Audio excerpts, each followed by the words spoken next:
Ya, pagi ini saya akan mengajar kedaruratan psikiatri ya. Ini artinya adik-adik nggak usah takut nanti berhadapan dengan pasien jiwa yang insight-nya, sadarannya jernih gitu ya. Ya, termasuk yang baru ya, jernih itu maksudnya dia sama dengan kita, cuman ditutupi aja gejalanya oleh waham, halusinasi itu membuat dia nggak bisa respon, padahal dia dengar apa yang kita ucapkan, apa perilaku kita terhadap pasien. Ya.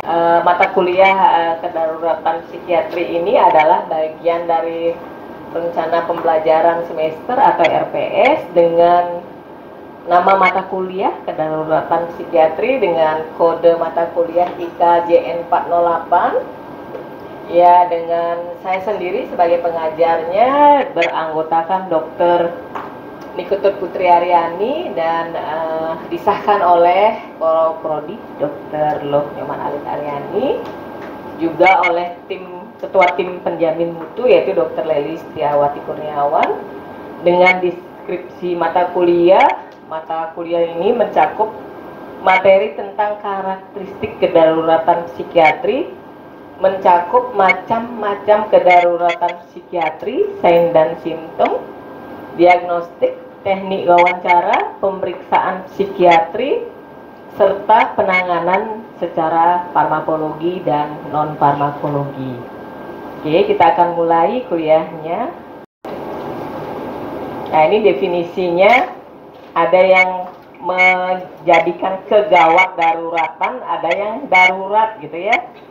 Bedanya gawat itu kalau telat mati gitu, kalau darurat telat menimbulkan resiko. Itu bedanya sampai ya. Jadi di sini adalah yang kita tekankan adalah bagaimana menangani cepat dan tepat. Cepat aja nggak cukup ya, kalau pasiennya mati salah, ada tuntutan malpraktis gitu ya. Harus pikirkan cepat itu berdasarkan kesigapan, tepat berdasarkan standar. Itu pengertiannya. Hal apa yang perlu kita perhatikan ya? Yang poin pentingnya di sini adalah aman ya. Aman buat siapa ya? Buat pasien, petugas, dan lingkungan ya. Mungkin ini juga yang jadi alasan kenapa kita tidak menjemput pasien lagi. Dulu kan ambulan jemput, nyuntik di bandara, menyuntik di Pantai Kuta gitu ya. Nah, termasuk kemarin ada kasus ya ke salah satu psikiater, mungkin ke senior Anda ya. Ada tuntutan dari HAM bahwa dosen ini menyuntik mahasiswanya di kos kemudian kaku. Sudah niatnya baik tapi salah gitu ya. Nah, itu aman itu adalah di setting klinis ya. Kalau tadi luar kan settingnya nggak klinis ya. Cara amannya nanti kita pelajari. Nah, ini aksesnya harus ada di UGD Medik ya, ada obat kalau terjadi shock gitu misalnya di pantai nggak ini ya, kan salah itu. Dulu sering kita lakukan itu, bule-bule itu ngomong, hai apa yang kamu lakukan gitu ya. Ya sekarang sudah nggak dilakukan lagi ya. Pemahaman petugas itu harus sama ya.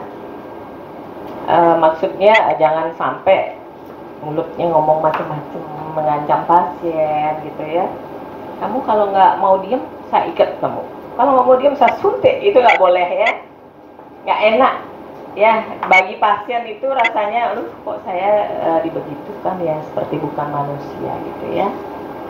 Ya intinya jamu ya, jaga mulut juga, jangan sampai ngomong macam-macam, dan cara bicara pun sama seperti kita berbicara dengan pasien lain gitu ya, bukan pasien psikiatri.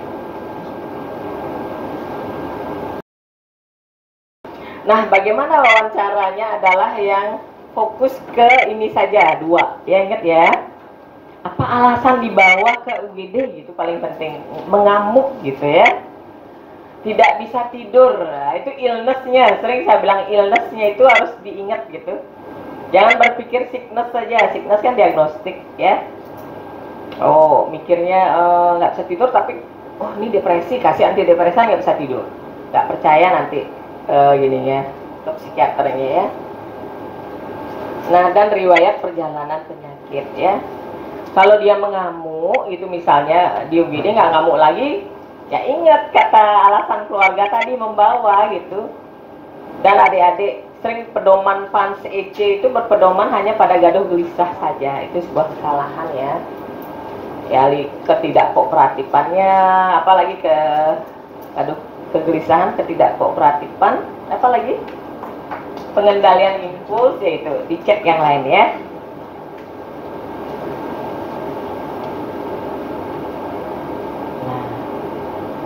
Nah, urutan-urutan berpikirnya seperti ini ya, yakin nggak aman gitu. Kalau nggak aman jangan lakukan tindakan apa ya, minimal harus ada 4 atau 5 orang di sekitar, berdiri dekat pintu, 3 langkah dari pasien atau ukuran tangan tuh ya, sejangkauan tangan itu, jangan terlalu dekat ya. Setelah aman, berpikir ini ada sakit fisiknya apa tidak gitu ya. Jangan, nggak boleh ada pasien mati di psikiatri ya. Misalnya dia gelisah-gelisah ternyata epilepsi atau NMDAR, encephalitis, itu yang paling sering sekarang ya. Setelah itu ini psikotik apa bukan ya. Kalau ada pasien bunuh diri harus berpikir ini memang benar bunuh diri apa ada yang membunuh gitu ya. Jadi cairan atau muntahannya jangan dibuang, disimpan ya. Misalnya kerjasama dengan forensik ya. Nah, bisa nggak ngerawat diri ketika dia ingin pulang, kita berpikir itu ya. Nah, setelah itu cek vital sign, status internal, urutannya ya. Status neurologi, baru status psikiatri. Terakhir ya, ingat ya. Ini paling sering kalau kita dikonsul oleh neuro gitu langsung, oh ini pines gitu ya, yakin aja pines atau mati. Oh psikiatri kok udah bilang itu ini gitu. Akan sering dijadikan kesalahan, sumber kesalahan ya. Ini alur pasien yang datang ya. Tugas-tugas adik-adik kalau dokter umum di sini nanti ya di triase namanya ya, di triase itu. Kalau internship ya di UGD ini ya, di puskesmas dan di ruangan ya. Yang paling penting ini, setiap pasien gaduh gelisah ya, urutannya ya cek vital sign-nya dulu. Bisa nggak gitu? Bisa, panggil aja security ya. Pak tolong pegang sebentar ya, cek ada demam nggak, ada ini ya. Nah, lihat kesadarannya kayak tadi, kasus yang tadi itu kesadaran apa sih ya, kan masih nggak jelas ya tadi ya. Psik neuro baru alurnya seperti ini ya. Kita percepat ya katanya. Agen sinis gaduh kegawat daruratan atau kedaruratan psikiatri ya seperti ini. Mungkin kita tidak akan bahas semua ya. Ya gaduh gelisah atau tindak kekerasan ini akan semakin sering terjadi ya. Ya contohnya ini ya, satu orang ngamuk aja bisa berapa ini, 1 peleton tuh berapa ya, 33 ya siapa ya ini ya, tentara ya, 33 atau Satpol PP, atau kemarin yang di Marlboro juga polisinya ada yang jatuh dari atap ya, ada yang ini karena dia nggak ngerti gimana caranya mengendalikan ya. Sekarang kita belajar. Nah ini per definisi ya, nggak usah satu-satu ya. Agitasi masih gelisah mondar mandir ya. Kalau agresi sudah menyerang ngawur gitu ya. Kalau kekerasan udah fokus ke personal orang tertentu. Ini udah jelas ya, makin jelas ya. Itu definisinya. Nah kalau penyebab kita bagi 2 aja ya. Ini ada sakit fisik apa murni psikiatris ya. Bukan berarti pasien apa ya, pasien jiwa itu nggak ada sebabnya ya. Ada sebabnya, misalnya ventricle 3-nya lebar, sulcus ininya juga membesar ya. ada gangguan di neurotransmitter. Tapi yang dimaksud di sini adalah sakit fisik ya, di otak dan di badan yang menimbulkan gangguan mental ya. Ada yang bawa PPDGJ nggak? Nah, di PPDGJ itu sudah diurut dia ya, dari F0 itu. Ingat ya, 0 itu organik gitu ya. Baru tuh F11 sampai 19. 11 tuh N nafsa gitu ya. Itu caranya untuk mengingat ya. Nah, itu dulu yang dipikir ya. Setiap pasien ngamuk, alur berpikirnya ini dulu ya. Misalnya, dok, anak saya tadi malam kumpul sama temen-temennya gitu, kok bangun pagi-pagi jadi ngamuk ya, gelisah. Mungkin pakai nafsa ya. Atau suami saya kok baru bangun tiba-tiba gelisah, pikirkan ini, apalagi usianya tua ya. Nah, barulah berpikir gangguan jiwa. Nah, di PPDGJ itu sudah, coba lihat di halaman awal-awal, ada tulisan hierarki berpikir gitu ya. Kalau waktu saya residen, cara saya nginget tuh ya itu F0 organik, F11 19 angka 11 tuh jadi N nafsa ya. Barulah F20 tuh 2 tuh schizophrenia dan teman-temannya gitu. Udah F30 itu mood ya, angka 3 tuh ya berarti mood disorder gitu cara ingetnya. Angka 4 itu 40 berarti neurotik ya, zaman dulu cemas tuh disebut neurotik. Jadi di situ dia cemas yang luas banget di situ ya, cemas, panik, PTSD, somatofon tuh di F40. Jadi mau menghafalkan coding itu seperti itu, barulah hafalkan lagi satu kepribadian di F60. Kan akses 2 harus tahu misi kepribadian ya. Oke. Nah, ini urutan-urutan yang ada di PPDGJ ya. Gangguan ini, kalau ini nggak ada, oke, terus berurut seperti itu ya.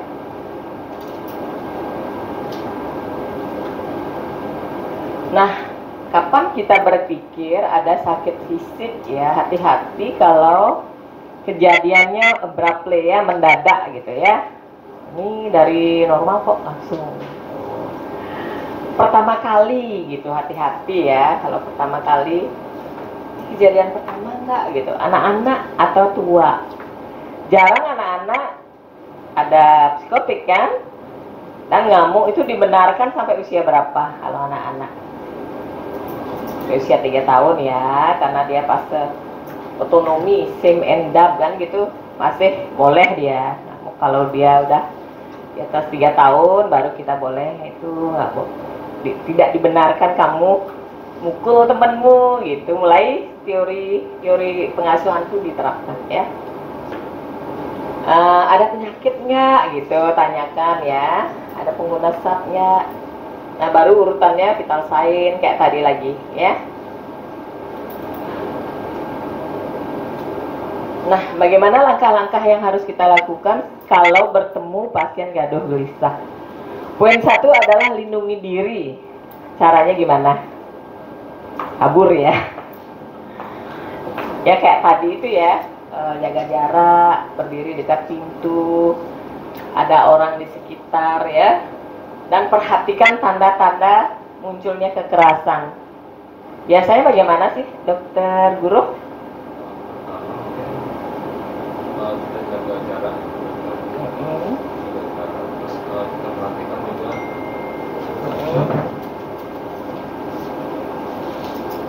Iya. Melindungi diri. Pertama-tama mungkin kita antisipasinya itu dengan menjaga jarak dengan pasien. Terus yang kedua, kita bisa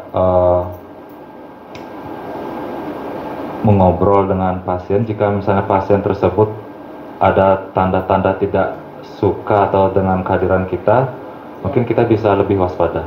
Ya, lihat bahasa verbal dan non verbal ya. Bahasa tubuh. Nah, kalau dia mukanya merah, ininya gerak tangannya mengepal kayak gitu, intonasi suaranya tinggi, Ya jangan hadapi langsung, ya harus ada orang di sekitar ya. Mungkin pernah dengar dokter Grace yang di RSUD Bandung ya, kan dipukul dia berkali-kali, dokter intensif ya. Artinya dia menantang juga. Mungkin dokter Jeffrey bosan dengar. Ada 3 cara aja cara menghadapi sebuah problem dalam apapun itu ya. Hadapi, hindari, kompromi kan. Fight, flight, and compromise. Kalau misalnya dihadapi, ini kan ketua perbekal sebali ini yang dia tantang malam hari jam 4 sendiri, perawat tidur gitu. Pak silakan ke loket ambil les, saya harus ke sana. Iya Pak, prosedurnya memang seperti itu. Kamu ini mulai kan? Ya aturan di sini begitu Pak. Ini saling saut-sautan begitu ya. Nah itu udah salah kan, nggak mungkin menang kan lawan cowok besar marah di emergensi gitu. Ya dipukullah dia berkali-kali ya. Jadi harusnya ketika menghadapi gagal, kompromi juga gagal ya, berarti hadapi, kalah ya. Kompromi nggak bisa ya, hindari, maaf ya Pak saya ke toilet sebentar gitu ya. Nanti di UGD akan banyak kasus begitu ya, tarik nafas ya, aku nggak kuat lu menghadapi itu, ke belakang dulu ya gitu ya. Jangan susah nanti membedakan mana pasien mana dokter gitu ya, ikut marah-marah kan ya. Itu ya pastikan ada orang, itu dia sendiri malam kan. Ingat inform consent ya, kalau melakukan tindakan misalnya mengikat pasien atau menginjeksi, harus ada persetujuan dari keluarga. Kecuali tidak ada keluarga ya, MOD-nya, manager on duty di emergency itu yang akan mengambil keputusan ya. Ya mungkin kalian ingat kasus Marsanda gitu ya, ini menyuntik yang dokter satunya nggak setuju disuntik, kan menuntut juga dia ya, kenapa saya disuntik, kenapa saya diikat gitu. Atau senior Anda kemarin, kenapa disuntik yang membuat dia kaku. Jadi HAM Malaysia bersurat ke HAM Indonesia, jadilah masalah sekarang di sini ya, karena menyuntik kemarin di mana ya, tempat kosnya kayaknya ya. Ya harus diingat, baik itu tidak selalu benar gitu ya, ingat ya. Ketika kita ingin berbuat baik, belum tentu perbuatan itu benar secara hukum atau standar ya. Nah ini libatkan, ingat ya, aparat. Bukan berarti seorang dokter itu yang harus mengikat, ada tugasnya ya. Kalau di masyarakat itu ada Babinsa, Babin Kamtibmas, pecalang gitu ya. Nah, kalau adik-adik di puskesmas di sebelahnya udah ada polsek, apa namanya, kodim ya, sebelah koramil ya. Jadi berdampingan selalu itu puskesmas, ada polisi, ada tentara, itu mintain tolong ya. Tapi adik-adik tugasnya memberitahu caranya. Ya ini misalnya pasiennya gelisah tapi masih kooperatif. Nah, ngomongnya sama dengan kita bicara dengan pasien lain ya. Bapak, ini adalah ruang emergensi, ada banyak pasien, mari duduk gitu ya. Kalau Bapak gelisah, kami paham. Itu namanya berempati ya. Jangan begini ya, boleh. Mari duduk sebentar, kalau masih bisa diajak nego ya. Jangan tangannya dipiting gitu ya, dipaksa ya, pegangannya seperti itu ya. Nah kalau dia mungkin lebih agresif lagi, ini adalah tugas dari adik-adik ini yang mengajari, Pak ini bukan pencuri, bukan penjahat, ini pasien gitu ya. Caranya seperti ini Pak gitu ya. Ngajarin dia mulai dari belakang, melindungi kepalanya apa supaya nggak cedera ya. Kan tadi dibutuhkan 4-5 orang ya. Ya mungkin tugas adik-adik itu mengajari aja, nanti Pak Made yang tangan kanan, Agus tangan kiri, si Joni kaki kanan ya, si Andri kaki kiri, kamu yang menyelamatkan ini. Jadi diatur gitu, coba posisinya diatur juga ya Pak gitu. Jangan yang kanan diamnya di kiri, biasanya dia rebutan ya. Nah ini tanpa setahu pasien sudah berkolaborasi adik-adik dengan aparat itu. Nanti saya ngasih apa-apa langsung bergerak tanpa kompromi lagi gitu ya. Jadi kalau di depan pasien ngomong begitu kan kabur pasiennya. Biasanya aparat itu lagi dia ngomong marah-marah, nggak perlu lagi Pak. Kalau saya kasih tepukan Bapak langsung bergerak di belakang pasien. Lakukan seperti ini. Gitu, ya, ada videonya ya. Dokter siapa yang nyimpan dokter Jeffrey ya. Nah ini seperti ini, baru kakinya dilipat dinaikkan ke ambulan ya. Nah bagaimana kalau dia membawa senjata gitu ya. Tentu saja dari 5 tadi bertambah 3 orang ya. Ini yang mengalihkan fokusnya, boleh orang tuanya atau anaknya atau orang yang dia segani. Satu orang mencabut senjata, tangan kanan lain tetap dia tangan kanan gitu ya, nyabut senjata lain lagi. Ya ada yang melempar selimut ya. Ini diambil di buku pedoman dari Kemenkes ya.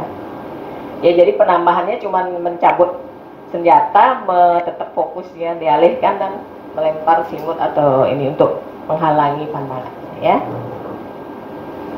Nah ini yang perlu sering diajarkan gitu supaya pasiennya nggak ditembak, ada yang naik ke plafon kayak kemarin tuh. Akhirnya dia terjun dari atas mengambil yang patah malah itu, atau si Amok Rahe itu malah sudah dinegosiasi baik-baik, polisinya jatuh ke got. Ya jatuh sendiri gitu loh, pas dia mau marah jatuh, malah pasiennya ditembak gitu ya. Kan salah sendiri, dia jatuh kemudian pasiennya menyerang dia gitu ya.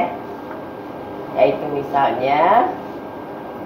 Nah ini mulai dilakukan restrain ya, dengan memasukkan 2 jari supaya nggak terjadi DVT.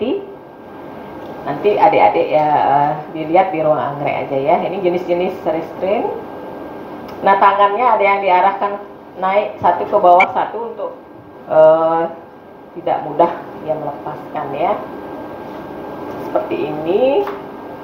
Ini ada alat restrain yang ada di RSJ. Ada yang begini. Yang jaket juga ada. Ya jenisnya banyak ya. Nanti ingat mau monitoring ya. Kalau awal-awal 15 menit, nanti tugas adik-adik kalau jaga di anggrek ya. Kalau ada yang di restrain itu coba lihat iketannya, apakah dia kencing gitu ya, apa dia butuh minum. Mestinya disediakan bel gitu ya. Ya apa yang harus dipantau ya. Oke, ini lembar monitoringnya. Nah yang saya sampaikan tadi terutama ke residen ya, sering terjadi kesalahan dok, pasiennya sudah tidak gelisah lagi gitu. Suntik ya allopurinol dengan ini, nggak usah, pasiennya udah nggak gelisah lagi gitu ya. Sebenarnya perlu workshop sih cara pengisian PANS EC ini ya. Di situ ditulis melakukan tindakan injeksi itu bukan berdasarkan apa yang dilihat di UGD saja. Jadi laporan di rumah itu penting gitu. Nggak mungkin kan orang tua atau membawa ke UGD kan, oh kamu ini di rumah gitu. Apalagi yang melaporkan itu secara vertikal gitu, misalnya orang tua yang ini kan anaknya gitu ya. Nah cara pengisiannya juga berdasarkan apa yang dilaporkan gitu ya. Terus yang kedua, jangan pedomannya gaduh gelisah saja. Ini kan menggunakan skala Likert dari 1 sampai 7 ya. 1 itu paling ringan, 7 yang paling berat. Jadi kalau rasa permusuhannya tinggi, boleh 7 gitu, misalnya dia mukanya tidak kooperatif ya, nggak mau gitu, udah jangan dari ini saja, ini ya. Atau pengendalian impulsnya yang ada kriterianya itu ya, bukunya ada ya, bisa dicari di e-book ya. Nah itu sudah sering kejadian waktu saya PDS, ada beberapa yang ngeyel-ngeyel gitu ya, pintar sih residennya, oh saya nggak suntik gitu. Oke, kita kan percaya aja, tahu-tahu dia begitu didorong ke ruangan dia loncat langsung ditabrak mobil ya. Itu baru umurnya muda kan, sedih ya, 15 tahun gitu. Kalau umurnya 60 udah capek keluarganya, paling dia berterima kasih gitu, lah papa dok terima kasih gitu ya, karena dia bosan kan. Tapi kalau psikotik akut 15 tahun eman banget, sedih waktu itu, bapaknya udah dibawain ke Lombok masih, dibawa ke sini masih, udah kembali aja. Di Bali tabrak mobil mah meninggal ya. Itu ya. Nah, ini skornya. Kalau ini dari keputusan Perhimpunan PDSKJI ya, masih belum diperbaiki nih tahun 2010. Ya, kita akan melakukan injeksi bila pansnya 4 sampai 7. 4 ke atas berarti ya. Jadi ambil aja pertengahan, kalau tengah-tengah 3, 4, 4 ke atas yang gelisahnya ya. Injeksinya yang disetujui haloperidol 5 mili. Ingat ya adik-adik ya, kalau ujian 5 mili. Karena haloperidol ada yang 5 mili, ada yang berapa? 50. Ingat ya. Jadi harus benar menulis haloperidol 5 mili. Kalau hanya nulis haloperidol injeksi gitu, yang mana yang akan diambil oleh apoteknya? Kan brandednya cuma ada 2, Lodomer dan Haldol. Misalnya dia nulis haloperidol injeksi, yang mana yang akan diambil? Haldol kan, lasa namanya, look alike, sound alike gitu ya. Oh, yang mirip-mirip Haldol ya. Padahal beda itu ya, yang 5 mili itu untuk acute condition berbasis air dia. Jadi kalau gaduh gelisah pakai yang 5 mili, kalau yang berbasis minyak disimpan di dalam lemak yang dikeluarkan sistem pompa itu diinjeksi per bulan, itu yang 50 mili. Jadi ingat nulis resep haloperidol 5 mg injeksi ampul nomor nih gitu ya. Ini dari beberapa kejadian dari waktu saya residen sering berulang ya. Nah, karena efek dari haloperidol itu lambat, berapa menit dia mulai bekerja haloperidol, Dokter Ana ya di RSJ pengalaman. Ya, setelah kita nyuntik haloperidol itu dia akan bekerja mulai ini setengah jam. Efektif menenangkan 6 jam. Ya lama banget ya. Klejet-klejet dong pasiennya lama ya. Sehingga dia dikombinasi dengan dia spam 10 mili. Ya ingat ya, ini IM, ini IV. Paketnya begitu. Haloperidol 5 mili.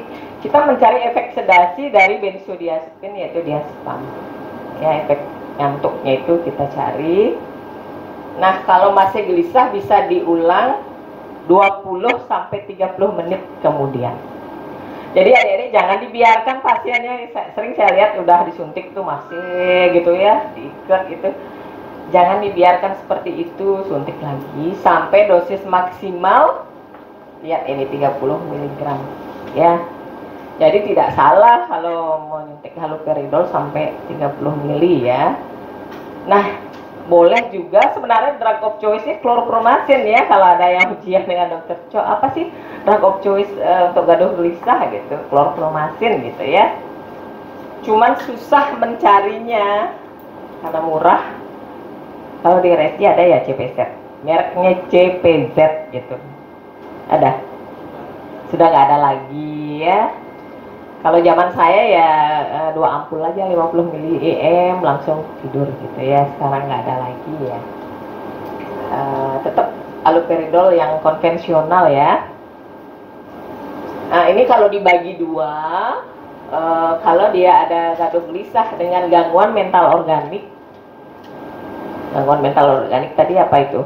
Yang gangguan fisik dan di otak dan di badan, atau pengguna nafsa gitu ya, atau anak-anak lansia gitu, dosisnya ingat aja setengah dari konvensional.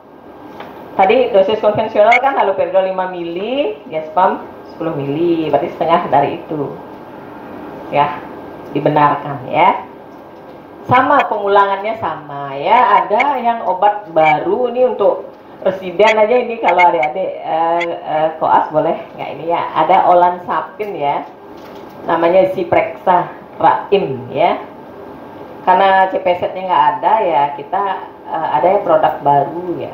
Kok kita jadi endorse ya, Olanzapine ya, biasanya untuk ada mood, gangguan mood ya, misalnya bipolar, schizoafektif, depresi dengan gejala psikotik ya, dia agitatif ya, menggunakan olanzapin 10 mg, tapi pengulangannya, nah ingat ini yang nanti ujian tidak setiap setengah jam ya, ngulangnya kapan? Angkanya hilangin 0 aja, 2 atau 3 jam. Ini ya, 2 atau 3 jam. Kemudian diulang lagi sampai maksimal dosisnya 30 ya. Oke. Nah, yang sering ditakuti nyuntik di daerah itu kenapa sih kalian nggak berani nyuntik haloperidol atau Sixonoat gitu? Oh, nggak ada SPO-nya dan kami tidak berani menanggung resiko ini. Nggak bisa ngatasi gitu intinya ya.